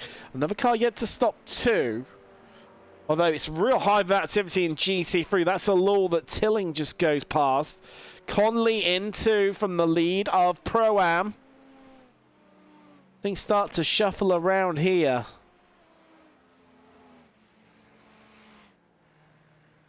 Windsor in, Pender just heading up pit road in that Connexus Mustang. That means we're going to have everyone bar our top 2, McGurrick and Davis, yet to stop in GT3. Having said that, Lever will surely need to stop. He stopped all the way back on lap 1, of course, that incident for the even taking the green in GT3. Playing a part, just allowing a couple of the GTPs to go by. That is what the effect in the Tiki Sim Sport cars. So that'll be Campbell. So Campbell, right, now this is going to be a bit of an interesting one, isn't it? No, it was Campbell just ahead, in fact, so... Yes, so Campbell is the highest car that has stopped so far. Okay, so what's the gap between himself and Thompson, I hear you cry? Wow, guys, it's 53 seconds. And based on that, I don't think Campbell's done enough here. Because his transition time through the pit lane was quick. It was a 58.18, including his stop of an 18.83 seconds. So, what does that mean? Well, I think by the time, of course, yes, he will be moving, but assuming he has a similar stop to Thompson, I'm not sure he's going to get this done. Joe Newman for ProTech and the Acura heads down pit road. So that's going to be another one picked up for Campbell without him having to do any work. Nice and easy. He's got an LMP2 in front of him. That's Connor Craven and Acklam up back at it once more. Oh, well, it's clearly Craven not feeling happy about that one. The flash of the lights enforcing that one. Let's take a little look how they got it done here. They've run down towards Canada corner. It looked pretty easy in the end for Acklam. Up to the back of a long pulls out late on Acklam, trying to extract every little bit of slipstream he can. Cuts right in front of the Mercedes, trying to shut that down. That air, the lack of airflow to Craven's car to help his acceleration by tucking in an instant, in a flash, the privateer.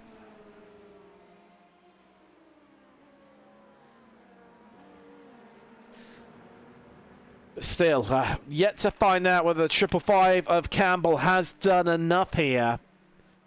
I tell you what, that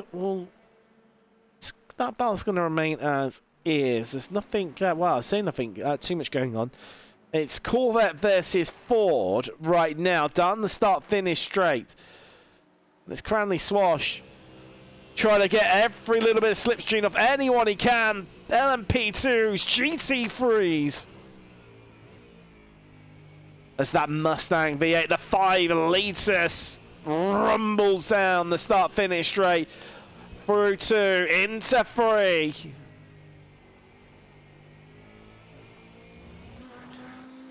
And it's another V8 in front of him in the form of that Corvette, the 62 of the wrong stuff. John Davis going defensive. Moves out of the way of the Olympus GTP, but it's Cranley Swash who's in attack mode here.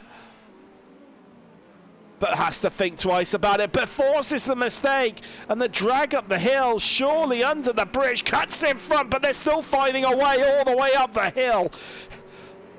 Davis trying to find a way to get that Corvette, that wrong stuff Corvette, back in front of the Anstey Mustang. But it won't get it done. And all while that happened, look who came to the party. It's this guy. Team Potatoes wins in that 812 Corvette.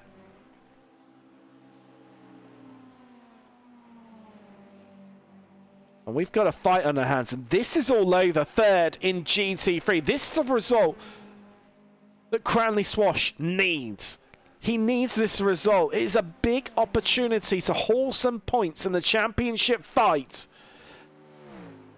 With Leather and Bearings both having incidents early on, they're going to finish well down. Just taking you through the retirements. Hefty casualties this evening, certainly in GTP. Labette, and for Effect in DCW too. Labette of Effect in the Acura of GTP. Lost that on lap 7. Same with the ProTech Cadillac of Sherwood. Got there in the end. I think it's gone wrong. Furthermore, Alan Leather. Oh, wow. Big moment. Big moment there.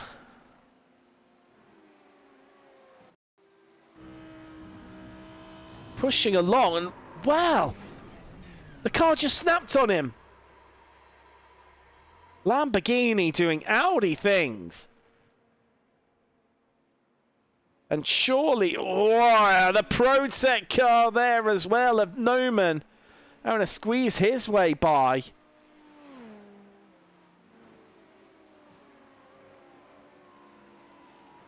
In fact, to tell you what we're going to do, let's view that from Newman's perspective as he came on by to find the car at the scene of the accident.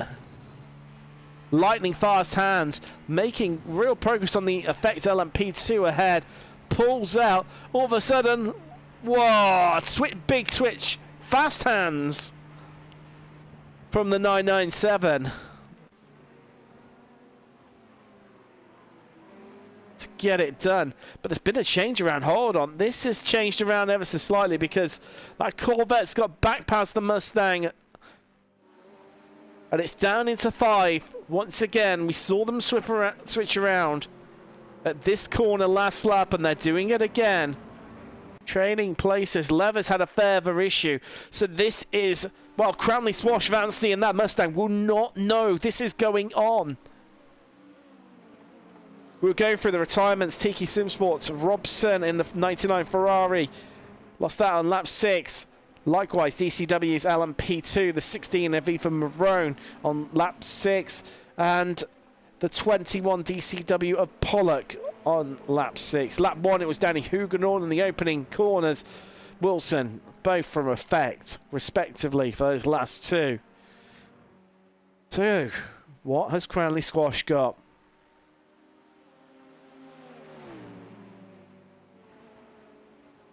With lever out, bearings while behind. He needs this third. But equally, Davis wants it and Windsor wants it. It would be a season's best finish for John Davis of the Wrong Stuff. And I believe as well, Windsor's Team Potatoes Windsor. Two Corvettes ganging up on him on the Ford right now.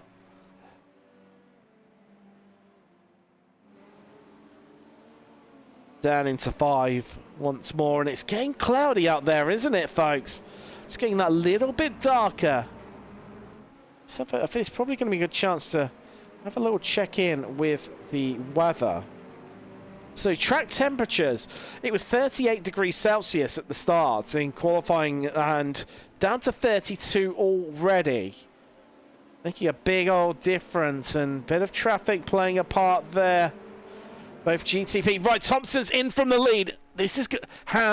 We're going to find out. Has Campbell done enough? Where is he? Well, he's right at the back of the circuit. There is Austin William Campbell. In the Effect Simulations 555 Acura. Sedgley's gone by. Thompson up on the jacks there. Can't really get an angle on him. And Campbell racing towards that final corner. Thompson's heading out of pit road, and he's right at the base of pit road as well. And we're going to keep our eyes peeled to the right, and I don't think we're going to see it. No, we're not going to. He's done enough. And the gap, by the time this settles down, is surely going to be astronomical between Thompson and Campbell. It's 12.5 seconds. And remember, that was within a second when Campbell came into pit. Pitting early on has clearly not worked. Ryan Moulds of ProTech in the lead. Well, the top portion at the moment.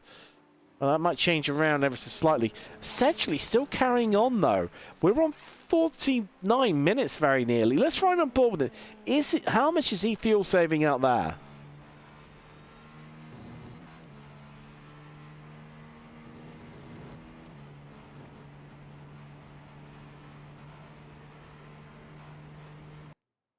Oh, a blink out there. The big dip on the clutch there into Canada corner from him.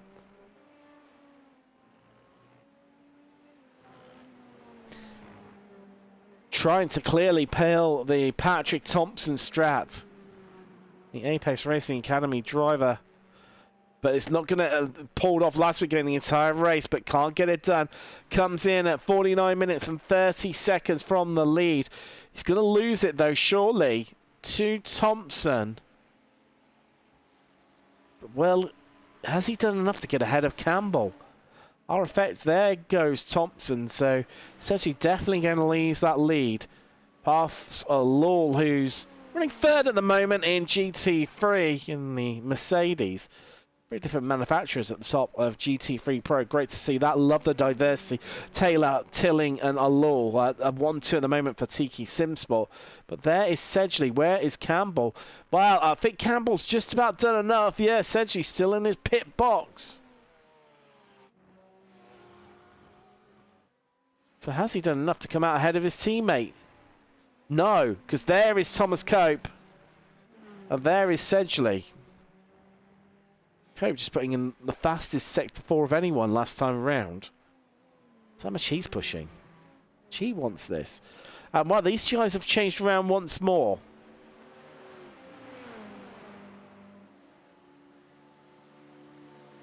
Let's have a quick... They're settled down slightly now. This is what happens. So, oh, a big moment. A big switch there. How did you hold that one together? Wow, John Davis. Nearly was the wrong stuff for him.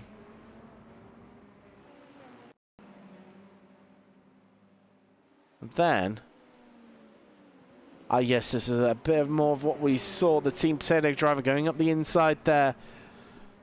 Swapping around, so that's Windsor now ahead. But Davis, how did he catch that one? So it's Cranley Swash now. Advantage to him in that Anstey Ford, the 117. It's the 812 Team Potato and the 62 Ron stuff. Corvettes that... Well, we've got to do all that work all over again. But can they? They haven't got many laps in which to do so. As we're inside the last 10 minutes, we're well inside. In fact, we're pretty much 8 minutes remaining here. And with over a 2-minute lap. Wow, they've got... Where are they on the lap? They're just over halfway around. They've got about 4 more laps left to go. Just having a little look across the chat. Thompson versus Austin fight over on Twitch. Josh Wilson saying this will happen on Thompson pit exit. Well, unfortunately that didn't happen. He destroyed him by 13 seconds. Watch it when it happens. Massive traffic effect. Traffic drive for Thompson. And then 1-2 ZZ saying go on Thompson. Well, worked out a treat for him, didn't it? Worked out an absolute treat. That strategy clearly not working for effect tonight.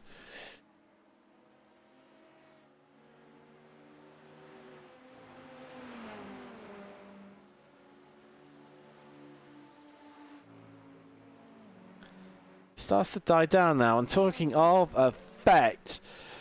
We've got a Porsche chasing down an Acura right now. That is the Protec Porsche, the 118 of Ryan Moles. And the 16 effect Acura of Ben Cullen. There's the bridge they go. Now, statistically, Cullen should be able to hold off Moles and possibly even get away from him. But, you know, statistics don't always work in the real world, and that Protec Porsche has been, well, there or thereabouts all race long. Out-qualified Cullen as well. Never the best qualifier is Cullen. Partly through effort and... well, actually largely through effort. I've always known him for just not qualifying back in the old days where F3 was ever so popular. Just picking up places left, right and centre from doing that.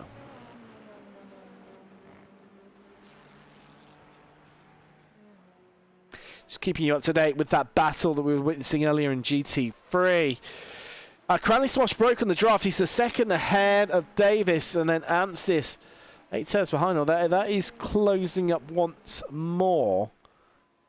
Half an eye towards this as the 88 goes through in the foreground.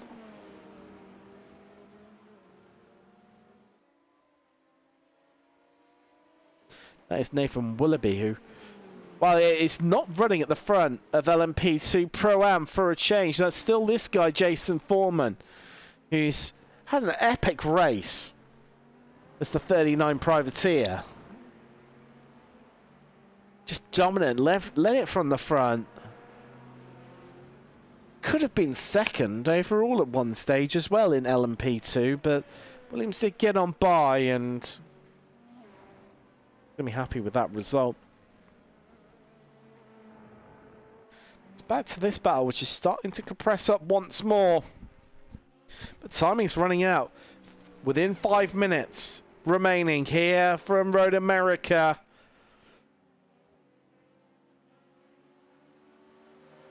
And Cranley Swash looking to bring home the bacon for Anstey in that 117 Mustang. It's our leader, just trying to calculate this here. I believe they've got 3 laps remaining, these guys, including the lap that they are on.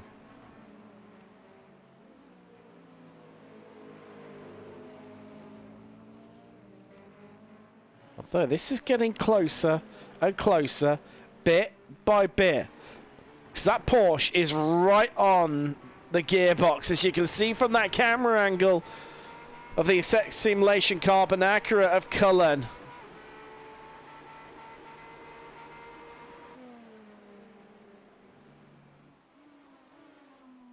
.3 the gap between these two. But again, another situation where time is running out, and it's running out fast. Oh, but it's a defensive shimmy there. That's Cullen almost sambering his way down from 1 to 3. But what has that Porsche got? The Effect Acura seems to have the better straight line speed. Running on board with Moles. Feeling great on the brakes, just GT3 just distracting them right now. Up the hill, Cullen pulls out. He's going to try and get them in between them. But Mole dives his way through. That is what the 04, that's currently second place Tiki Sim Sports car in GT3. The 04 of Martin Tilling, the Corvette. A GT3 battle for third. Davis fallen behind by 1.3 seconds. Gap between Crownless Wash and Winter, 1 second now. Has he done enough?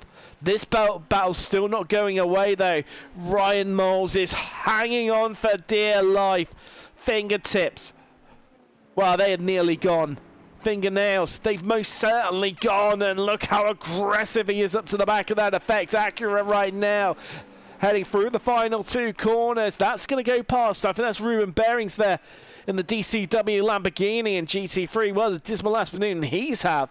I said Alan Lever would need to pit again in the UKSR Lamborghini. That's in the pit lane at the moment, but it's 0.2 of a second across the line. And I didn't see... we're going to have a quick look at Barney. Are we? No, he's not waving the white flag. So these guys have still got 2 more laps left remaining, including this lap. And then the clock will run out. And then we'll find out who's going to finish on top between these two. But Moles is pushing so hard. Look at how close he is. Once again on the back of that Acura. Moves to driver's right as we head to the drone. And is he going to do it the long way round? Right round the outside. The Effect Acura dragging it up the hill. Gives the shoulder charge. Side by side, and he gets the move done in spectacular fashion, but he runs wide, and here comes Cullen. He's going to reclaim the position. Reset Moles. The Protect driver needs to go again. He's going to get the opportunity one more time. But the trouble is, Cullen will be wise to it. He'll see this one coming. It'll practically be telegraphed. Does Moles do the same thing again? Or does he try something different to surprise Cullen? Again, super close, super aggressive from the Porsche. And Cullen's going to get a little bit of help. I think that's Bamber there in the LMP2. The effect of LMP2 just ahead. As Thompson started his final lap, well, he's nearly halfway round it. In fact, these two still going at it once more.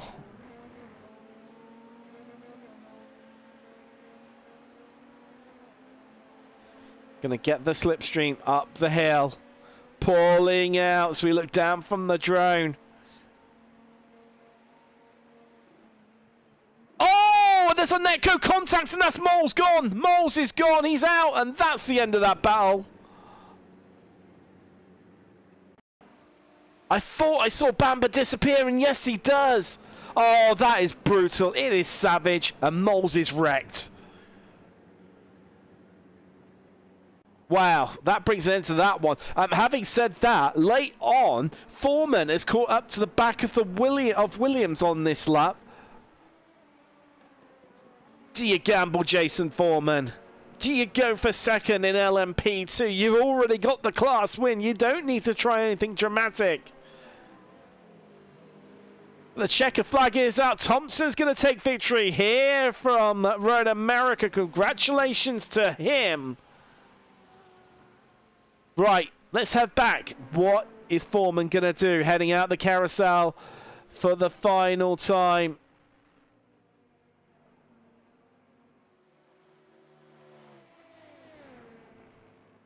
Looking aggressive. That's the Connexus Mustang just in front of us. You're going to have a lunge into Canada? No, you're not. Trying to test Williams' resolve from a little way away.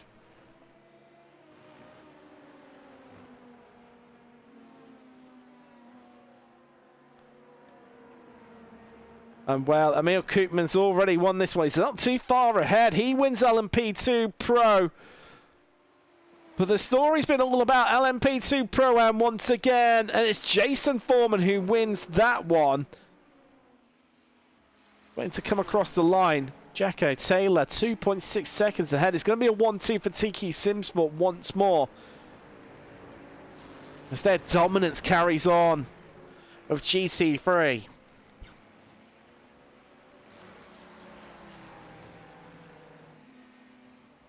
Wow, what a race. It hasn't let up for the entirety of, well, we're into overtime now. Look at that, 1 hour and 2 minutes.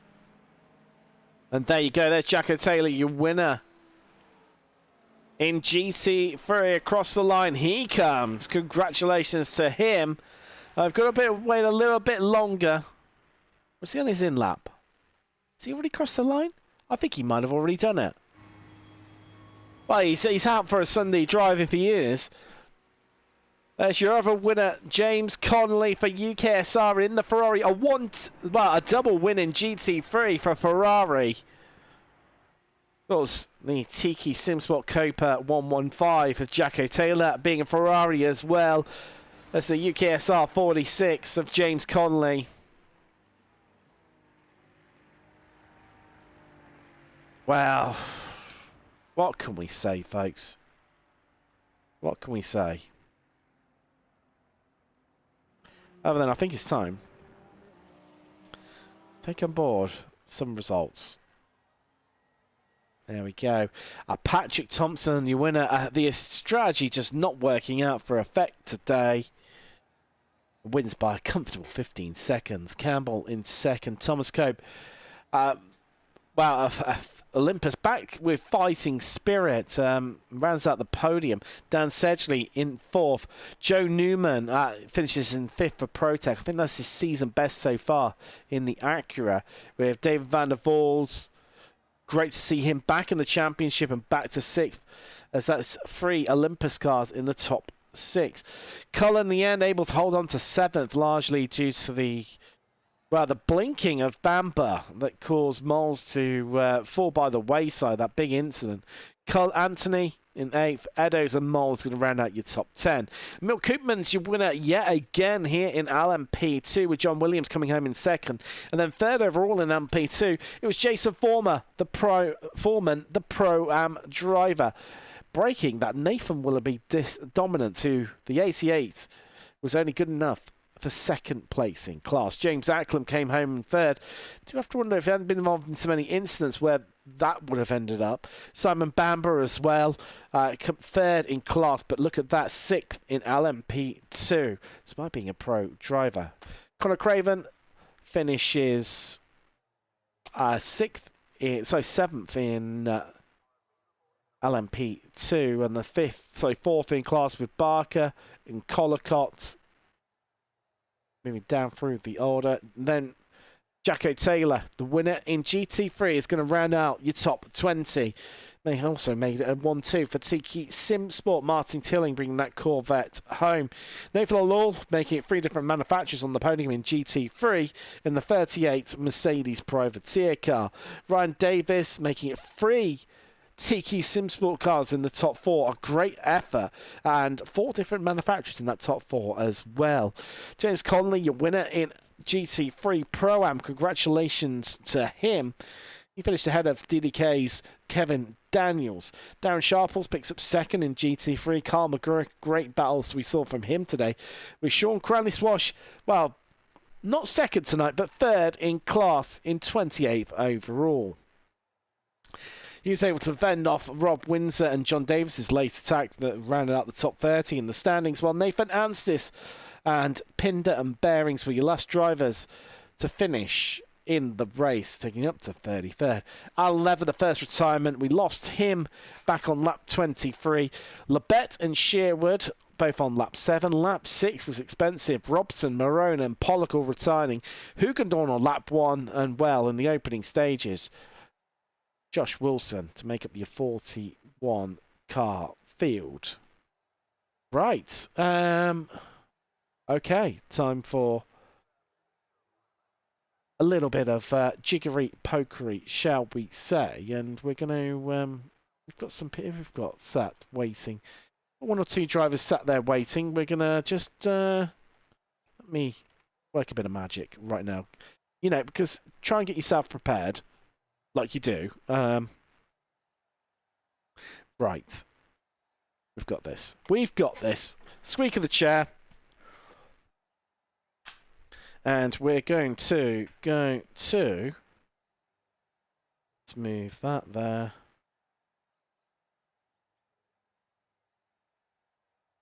Right, so it's waiting on a few more drivers just to appear.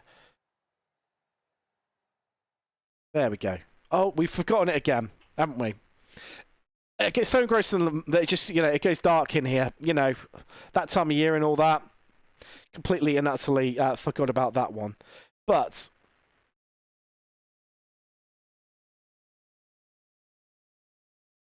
there we go. We're going to bring in a little bit of a clue there of our first interview of the evening. And let's just slow that down a little bit, down to quarter speed. Because, ever the consummate professional. Let's drag him on up. Thomas Cope, back with us this evening in the season. I mean, congratulations, back on the podium as well. Tough old afternoon out there. Traffic definitely seemed to play a part in the story today. Yeah, the traffic around there was something to say the different. It's not nice to say the least. Very rough race. I mean, I felt like I had pretty rough traffic all race. I don't think I got lucky once really until the last maybe 2 laps where I was catching Austin. But yeah, it was an interesting race, and it was also nice and clean all the way through as well. Definitely. I mean, it was eventful to say the least, as I'm trying to multitask here and failing miserably. I mean, strategy seemed to play a large part of it today. Of course, a week ago we saw Patrick Thompson go the whole race without stopping. Not really able to do that so much around here, but we saw both yourself and Dan Sedgley really stretch it out on the strategy. Was it something you're trying to emulate, the fuel-saving strats that he put in last week? No, it was more just think the undercut with the traffic. Could see what Austin was trying to do, trying to get out of the traffic early and receive less traffic in a sort of sense. I tried to power through the traffic because it was pretty split up by the point where Austin decided to pit. There was still 1 or 2 bunches of GT3s, but not enough to really heavily interfere you at least. But I mean, my issue with it through strategy was more the taking tyres. I mean, it helped towards the end of the race with pace. I mean, I was catching Austin nearly a second a lap at one point, especially with traffic as well playing the part. But yeah, I lost too much time in the pit with the taking the 2 side tyres, and yeah, I think that probably cost me the race with P2 in Austin in the end. Definitely. I mean, all things learned. Of course, we've only got 2 rounds left to go. Especially, Le Mans being that 90-minute race. I mean, that's definitely going to be, as you can imagine, over the purists and loving that track. It's definitely 2 great big challenges that we've got ahead of us for the next 2 rounds. Yeah, that Le Mans weekend is going to be a hectic weekend. I think I've got 3 races that weekend, and one of them being a 24-hour race. So it's definitely going to be hectic, and it's going to be fun. But yeah, we always love Le Mans. It's a good wide open track, and it creates some good racing in multi-class races. Oh, it definitely does. The home of multi-class racing. Well, after doing a 24-hour race, just sitting down for 90 minutes to do that one will be an absolute piece of cake, I'm sure. But, well, let you go. Congratulations, Thomas Cope. 3rd place here today. Thank you very much. Please, let's drop him down. I'm still waiting for some other drivers to turn up. We'll leave Thomas's lovely picture. It's a bit of a placeholder there. Just waiting. Honestly, story of my life, this, isn't it? Just hung out to dry. I mean, this face, come on, I know it's ugly, but drivers, just having been, let's have a quick catch up with chat over on Twitch and YouTube. Good drive. So that's On Toes over on Twitch. Good drive for everyone. Thompson, I'm so proud of you. Patrick Thompson. Clearly got a little bit of a fan there. Love to see it. Love to see it. Of course, that strategy, as Thomas Cope mentioned, not working out at all for effect. As Josh Wilson, predicted. John Williams saying, "I'm hot. That was tough." Real life friend. There you go. Ooh, friend. If you know, you know. Next up, we're going to drag up Jason Foreman, who's sat there. He's got his microphone muted. Jason, can you hear me? And there you go. There we go. Oh, there you go. Oh, no. I was just about to say, and that speaks volumes of what everyone thinks about me. And then he saves it at the depth, unmutes himself. Jason, congratulations. Class victory here today. I mean, couldn't have gone much better than you could have hoped for, really. No, I'm in shock. No, it was perfect. I had the lap of my life in qualifying. I went about half a second quicker than I have done in any session ever. And then, didn't hit anybody, which is sort of how these things go. Well, yeah. I mean, keep it on the track. That always, keeps you right in the fight. I mean, to the point, towards the end there, you were 3rd overall, and you got John Williams right in front of you come the end of it. But you tempted to have a little go, or were you like, no, I'm just going to play this safe. I'm going to win my class and just take that and be on the podium in LMP2 overall as well. That's good enough, let alone trying to go for 2nd. Or was it a little bit of the racing you thought, I might have a cheeky little go at this if I can? Yeah, I thought about it. I mean, he undercut me. And Simon, I think, like crazy.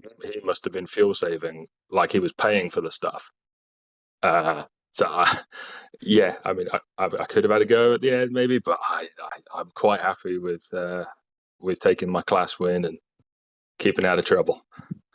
Definitely. I mean, we've got 2 rounds left this season. A, where's this been all season? First of all, and B, what do you think of your chances for the last 2 rounds? Based on this, can you go even better potentially? Well, quite simply, I can't qualify. Which yep. I know that feeling very well. No, starting 2nd helps a lot. I mean, the Le Mans race will be good. I'm not doing a 24-hour race, so I'll be nice and fresh. And I can't remember where the other round is, but it'll be good. I'll try and do the same again. Do you know what? Put some practice in and keep it clean. I've been ever the consummate professional, and it's completely and utterly gone from my mind. I'm sure someone's gonna say in the chat, "Oh, actually, I think you're fine." Hold on, I'm gonna scroll through. Ever the consummate professional, trying to multitask here. I'm looking at my webcam when in fact I'm just got Discord open, having to flick through it. Barcelona. Thank you. That's it. That was it. There you go. Yes. Someone knows what they're doing. A track I've never driven in anything but a Formula car, so it'll be an experience. Yeah, it's I don't think I've ever covered a multi-class race from there. So there we go. We're both. It's a new experience for the both of us. We're going to go into it completely blind, and whatever happen will happen. I think it's one of those tracks that's wide enough to facilitate passes quite easy, and there's quite a lot of passing places around there. It's the historic layout, I believe. So you've got the nicer curves at the end. The double right-hander rather than the chicane, which everyone prefers. Let's face it. I mean, the fact that they've even in real life gone back to that corner format says everything, I think. Yeah, nobody likes that chicane. Jump over the curbs and spin yourself out. Yep. No, I think that'll be a good round. Like you say, it's the first time I've been round there in a multi-class race. It's a fast track, isn't it? It's all high speed corners, so you're going to come up on GT3s quickly. I think it'll be exciting. Oh, definitely. If you can get past them, that'll be another thing, and I'm sure it'll be. Well, that's a bonus if you can get round them. Yes, yeah, and I'm sure it'll be ever than fun with the GTPs and the lack of differential in pace between, well, yourselves and them compared to the old LMP ones. But yeah, yes. Good luck for it. Good luck. Okay, Thank congratulations, you very much. Jason Foreman, winner in LMP2 Pro-Am. Thank you. No worries. Let's. Well, nobody else sat waiting, so just two tonight. So I think let's. There we go. Let's get the right screen up. There we go. I think it's a good time to ask. Well, what did we learn today?